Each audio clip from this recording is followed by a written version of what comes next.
미니 에이스맨입니다. 쿠퍼가 있고 컨트리맨도 EV 모델이 있지만 에이스맨 같은 경우는 EV 전용으로 나온 차량이고요. 사이즈는 예전 컨트리맨하고 비슷한 크기로 지금 미니 쿠퍼랑 컨트리맨 EV 정중앙에 위치하고 있습니다.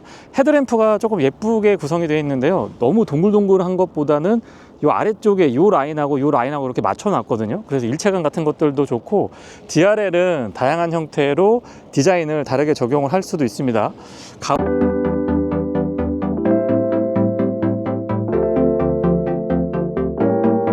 근데 이 부분에서 조금 호불호가 나뉘기는 했는데요. 지금 에이스맨에 와서는 깔끔한 느낌들 잘 보여주고 있고요. 앞에서 봤을 때는 그렇게 크다라는 느낌이 안 드는데, 측면으로 이제 살짝 틀어서 보게 되면은 아무래도 미니 쿠퍼 모델에 비해서는 4도어고요. 그리고 휠베이스도 넉넉합니다. 도심형 SUV 크로스오버 형태를 띠고 있는데 전장에 비해서 휠베이스가 굉장히 넉넉하고요. 앞뒤 오버행도 짤막합니다. 휠 아치 부분하고 사이드 스커트는 바디 컬러랑 다르게, 그리고 재질도 다르게 가져가고 있는데요. 스포티한 느낌들, 약간은 터프한 SUV의 이미지를 잘 보여주고 있고요. 휠 타이어는 앞뒤 사이즈가 같습니다. 지금 휠은 19인치고 타이어 사이즈는 225, 40, 19고요. 요런 그 장식 같은 것들도, 패턴 같은 것들도 되게 독특하고, 아웃사이드 미러는 플래그 타입으로 도어에 고정을 해서 실내에서의 개방감 조금 더 가져갈 수 있도록 구성을 했습니다. 아웃사이드 미러 커버, 그리고 루프로 올라가는 그 기둥, 그리고 루프 자체도 블랙 하이그로시로 다 처리를 해줬고요. 완만하게 떨어지는 라인은 클래식한 미니의 그 모습을 아주 잘 살려주지 않았나 싶은 생각이 들고요. 뒤쪽으로 떨어지는 라인도 깔끔하게 구성이 잘 되어 있습니다. 테일램프의 디테일도 복잡한 패턴들이 들어가 있는데요. EV 모델에 잘 맞는, 그리고 최신 미니의 어떤 디자인 아이덴티티 같은 것들을 잘 보여주고 있지 않나 싶은 생각이 들고요. 뒤에서 보면 위쪽보다 아래쪽이 이렇게 넓어지면서 안정감 있는 그런 크로스오버의 전형이라고 할 수 있는 모습들을 잘 보여주고 있습니다. 미니의 엠블럼, 에이스맨, S, 그리고 이 디퓨저 같은 경우는 마치 내연기관의 이 스포티한 버전을 보는 것 같은 그런 느낌들을 보여주고 있고요. 루프에서 연결되는 이 스포일러도 굉장히 두툼하게 잘 처리가 되어 있습니다. 와이퍼는 노출형으로 구성이 되어 있고요. 전동 트렁크, 전동 테일게이트 같은 것들은 없고요. 트렁크 공간 자체도 그렇게 나쁘지 않습니다. 많이 넓은 거는 아니지만은 그렇게 나쁜 건 아니고요. 그리고 이렇게 들어올려 보면 여기가 되게 깊어요. 이렇게 고정이 되는데, 이 안에 있는 공간을 잘 활용하면 훨씬 더 깔끔하게 트렁크 유지할 수가 있습니다. 물론 높낮이 조절도 가능하고요. 펑크 수리 킷이 적용이 되는데 지금 시승 차량에는 빠져 있습니다. 요거 이렇게 당겨가지고 밑으로 눌러서 이렇게 하면 아까보다 조금 더 깊은 공간 활용할 수가 있고요. 위쪽에 비상 삼각대, 그리고 양쪽으로 수동 손잡이 이렇게 구성을 해줬습니다. 충전구는 조수석 뒤쪽 휀다에 위치하고 있고요. 이게 최근에는 이렇게 딱 붙어가지고 열었다 닫았다 하게 하면 깔끔한데 좀 덜렁덜렁하는 그 느낌이죠. 스마트 키는 미니의 최근 차량들과 같습니다. 심플하죠. 대부분의 기능은 측면에 보시는 것처럼 위치하고 있고, 가벼우면서 그립이 좋습니다. 바깥쪽 도어 손잡이에 스마트 키락 언락 기능은 뒤쪽에는 없고 앞쪽에 응급 처리가 되어 있고요. 저는 이렇게 나와 있어서 핸들을 잡는 게 좋은데 이런 형태로 많이 바뀌더라고요. 공기 저항을 줄이는 데는 도움이 된다고 합니다. 도어는 차량 크기에 비해서 제법 두툼하고요. 여닫았을 때는 꽉 잡아주는, 금보나 냉장고 여닫는 그런 느낌들이 안정감이 좋고요. 실내는 재활용 소재를 사용을 해서 호불호가 조금 나뉠 것 같기는 한데, 미니 컨셉에는 잘 어울리는 것 같습니다. 윈도우 컨트롤은 올 오토 타입 적용이 되어 있고요. 여기가 이렇게 떠 있기 때문에 안쪽까지요, 공간 활용도가 좋아 보이고요. 좁은 느낌은 안 듭니다. 실내도 가죽 컬러가 되게 이쁘게 되어 있고요. 좀 독특한 부분이, 시트 자체를 보시면 메모리 2개까지 가능하고 4웨이 타입 럼버 서포트, 아기자기하게 이 스위치를 배치한 게, 컨트롤러를 배치한 게 되게 독특한 것 같습니다.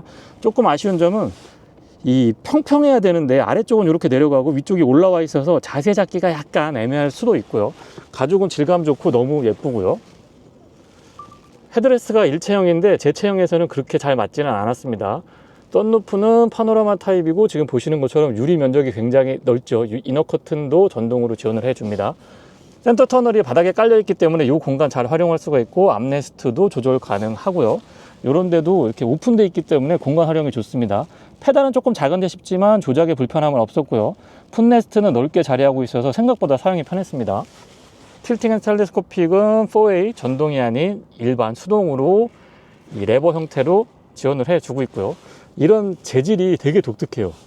여기에도 미니 레터링이 들어가 있고, 스티어링 휠은 투 스포크 타입처럼 보이는데 아래쪽에 띠를 하나 살짝 이 패브릭을 추가시켜 놨거든요. 그래서 언뜻 보면은 3스포크고 사실상은 투 스포크로 보는 게 맞지 않나 싶습니다. 전원 스위치는 뒤트는 방식이고요.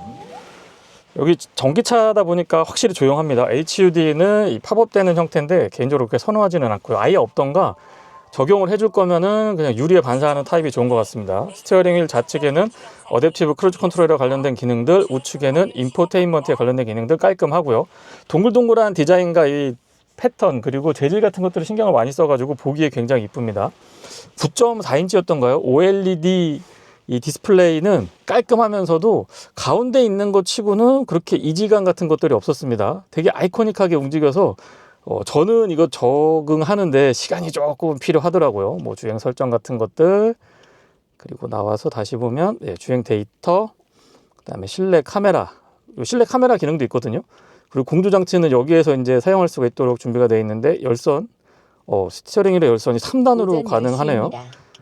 통풍 시트는 없고 열선 시트 3단으로 조절이 가능합니다. 공조 장치는 여기 있군요. 여기에서 공조 장치 켜가지고 오토로 놓고 바람의 세기나 온도 조절 같은 거 할 수 있도록 되어 있고요. 이 부분은 열선 시트 작동 가능하도록 되어 있습니다. 그리고 좌우의 온도 조절 다르게 설정할 수가 있고요. 아래쪽으로 보시면 이 물리키 같은 것들이 딱 자리하고 있는데 일단 기어 노브 토글 타입이고 뒤트는 방식의 시동, 그리고 여기는 드라이브 모드 바꿀 수 있거든요. 코어, 그린, 퍼스널, 비비드, 타임리스 뭐 여러 가지 것들을 조금 재미있게 구성할 수가 있는데 요런 재미는 미니가 참 이 고카트 필링 같은 것까지도 아주 재미있게 우후 하면서 뭐 이상한 효과음 같은 것들도 주는데 재미있게 구성 잘 해줍니다. 그리고 차량의 주요 기능들 이 하키 형태로 나와 있고요. 후진했을 때의 이 어라운드 뷰 기본 적용이 되어 있고요. 후진 보조 지원도 해줍니다. ADAS가 워낙에 잘 돼 있기 때문에 그런 부분들은 사용이 편리했고요. 가운데에 비상등 스위치 자리하고 있습니다. 깊게 구성이 되어 있는데 여기에 스마트폰 무선 충전에 USB C 타입으로 단자 2개 있고요. 오픈 타입으로 봐야 되겠죠. 컵홀더 사용할 수가 있고 이 박스 안에서 공간이 있는데 요거를 들어 올리면 요 안쪽에 이렇게 수납을 할 수가 있습니다. 이걸 드러내서 이 공간 자체를 다 사용할 수도 있고요. 그리고 에어벤트 이렇게 막는 부분을 이렇게 돌려서 막고 열어서 사용할 수 있게 그렇게 되어 있습니다. 요거는 상하 좌우 컨트롤할 수 있고요. 요 가운데 부분이요. 조속 수납은 잡아당기는 방식, 천천히 떨어지고 안쪽에 공간 여유 좋습니다. 위쪽으로 올라가는 내장재도 신경 많이 썼고요. 선바이저는 크기에 비해서 거울이 동글동글한 것까지는 좋은데 좀 작은 것 같고 조명이 있었으면 좋겠습니다. 카메라 장착되어 있고요. 뒷좌석입니다. 도어 크기는 그렇게 크지 않은데 각도는 오픈 각도는 제법 괜찮고요. 유리는 끝까지 깔끔하게 내려갑니다. 기본적인 디자인은 앞쪽하고 같고 맵포켓은 사용하기에 그렇게 편리한 것 같지는 않았습니다. 이 공간이 생각보다 많이 있다고 볼 수가 없기 때문에 승하차가 그렇게 편하지는 않았고요. 가운데 턱도 살짝 올라와 있기는 한데 아래쪽이 파여 있어서 3명이 앉았을 땐 몰라도 2명이 앉을 때 크게 불편하지는 않았습니다. 이 등받이 각도 조절이 됐으면 좋겠고 조금만 더 등받이가 길면 어떨까 싶은 생각이 들고요. 각도 자체는 뭐 그렇게 나쁘진 않은 것 같아요. ISO 픽스 기본 적용이 돼 있고 가운데 암레스트는 별도로 구성되어 있지 않습니다. 그리고 헤드레스트는 가운데까지 배려가 되어 있고요. 앉았을 때 무릎 공간이 뭐 주먹 하나에서 조금 더 들어가는 정도고 헤드룸 공간은 생각보다 여유가 좋습니다. 그리고 뒤쪽에도 USB C 타입으로 단자 2개, 컵홀더 하나 있고요. LED로 조명 구성이 돼 있고 옷걸이 같은 것들 꼼꼼합니다. 뒤에서 봤을 때 느낌은 최근 미니의 디자인, 공통적으로 보여지는 디자인과 이 독특한 패턴을 사용하고 있고요. 거기에다가 소재가 또 독특하다 보니까 뭐라 그럴까 미니스러운 느낌들을 아주 잘 보여주고 있네요. 과속 방지 턴 넘어보면 좀 타이트한 느낌이 듭니다. 하지만 기존의 미니 같은 경우는 차량이 내연기관 기준으로 보면 좀 튄다라는 느낌, 타이트하다라는 느낌보다는 튄다라는 느낌이 많이 들었는데 현재 이 에이스맨에서는 튄다라기보다는 조금 타이트하다, 쫀득하다 정도? 튀어가지고 불편하거나 하다 그런 느낌하고는 거리가 좀 있습니다. 최고 출력은 218마력에 토크는 33.7kgm/m 정도 됩니다. 그렇게 크지 않고 무겁지 않은 차체에 경쟁력 있는 모터 출력을 확보해주고 있기 때문에 미니 특유의 그 고카트 필링이라고 할까요? 그런 느낌들은 고스란히 담아주고 있습니다. 고카트 모드로 놓고 이 킥다운 같은 거 해보면 오우 순간적으로 이 휠스핀이 일어날 정도로 네, 굉장히 재미있는 느낌들을 잘 담아주고 있는데요. 스티어링 휠의 안정감 조금 묵직하고 저속에서는 살짝 무겁다라는 느낌도 받았는데, 이 고속주행이거나 이 고카트 모드로 놓고 와인딩에서 속도를 높여봤을 때는 이 차가 내 뜻대로 좀 잘 움직여준다. 작고 그렇게 무겁지 않지만은 이 스티어링 휠의 반응 같은 것들은 안정감이 굉장히 높다. 이 정도로 다가오고요. 의외로 이 브레이크의 반응이 조금 그 기존의 미니보다 약간 좀 유격이 있다? 조금 부드럽다? 이런 느낌이 듭니다. 물론 이제 반복해서 풀 브레이킹 테스트 같은 거 했을 때에는 타이트하게 빠릿빠릿하게 잘 반응을 해줬기 때문에 좀 불편하거나 불안하거나 그런 느낌들은 없었고요. 다만 이 조작할 때 처음에 이렇게 살짝 밟을 때의 느낌이 조금 부드러운 느낌? 그런 특징이 있었습니다. 배터리 용량은 54.2kWh로 알고 있고요. 일회 충전 주행 가는 거리는 국내 기준으로 312km인데 실제 보면은 300km 중반에서 거의 400km에 가까운 그런 실주행 전비를 확인해 볼 수가 있었고요. 복합 기준으로 전비는 5.4km고요. kWh당. 도심에서 주행을 할 때는 5.7, 고속도로에서 주행을 할 때는 5km인데 평균적으로 보면 뭐 어떻게 주행을 하더라도 5km 중반 유지하는 거는 그렇게 어렵지 않았습니다. 확실히 이 급격하게 차선 변경 같은 거 해보면 움찔움찔하면서 롤링에 대한 대응 같은 것들이 참 마음에 듭니다. 요거는 약간의 호불호가 나뉠 것도 같기는 한데요. 개인적으로는 저는 이렇게 좀 타이트한 느낌, 어차피 이 차의 재미는 이렇게 좀 꽉 조여져 있는 듯한 그런 느낌에서 운전자분들이 만족하는 게 아닐까 싶네요. 어댑티브 크루즈 컨트롤에 대한 대응도 괜찮고요. 앞차와의 거리에 대한 반응 같은 것들도 그렇게 거부감이 많이 들지는 않았습니다. 조향 보조까지 연동이 되어 있기 때문에 고속도로 주행이 많은 분들한테는 굉장히 유용하게 사용할 수 있을 것 같고요. 제가 이 전기차 탈 때마다 말씀을 드리는 부분이 있는데, 크로스오버나 SUV 형태로 나왔을 때는 확실히 내연기관보다 승차감에 있어서는 우월한 것 같습니다. 무게감이 조금 바닥 쪽으로 실리다 보니까, 그리고 그 무게가 한쪽으로 편중되지 않고 바닥에 이렇게 길게 자리하고 있다 보니까 그런 부분에서 무게 배분도 그렇고요. 그리고 쇼크옵셔버의 반응도 조금 더 안정적으로 가져갈 수 있지 않나 싶은 생각이 들어요. 완만한 가속방지 턱을 넘을 때에는 꽤나 매끈한 반응을 보여주기도 했고요. 두 가지 트림이 있는 걸로 알고 있는데요. 에이스맨 E 클래식 그리고 에이스맨 SE 페이버드, 이렇게 두 가지 트림이 있는데 각각 4,900만원 후반대 그리고 5,800만원으로 알고 있습니다.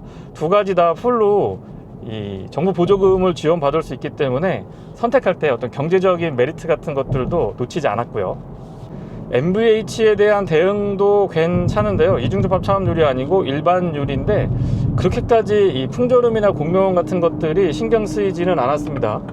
약간 A필러가 서 있는 디자인이라서 이 저항을 받는다고 하는 측면에서 보면 그렇게 유리하다라고 볼 수는 없는데요.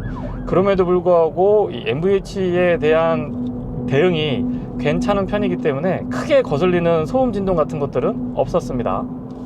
풍절음이나 공명음, 노면에서 올라오는 타이어 마찰음 같은 것들을 놓고 비교를 해보면은 상대적으로 이 노면에서 올라오는 타이어 마찰음보다는 이 풍절음이 한 시속 110 정도 넘어가게 되면은 이 부분, 요 A필러 윗부분에서부터 조금 더 도드라지지 않았나 싶은 생각이 드네요.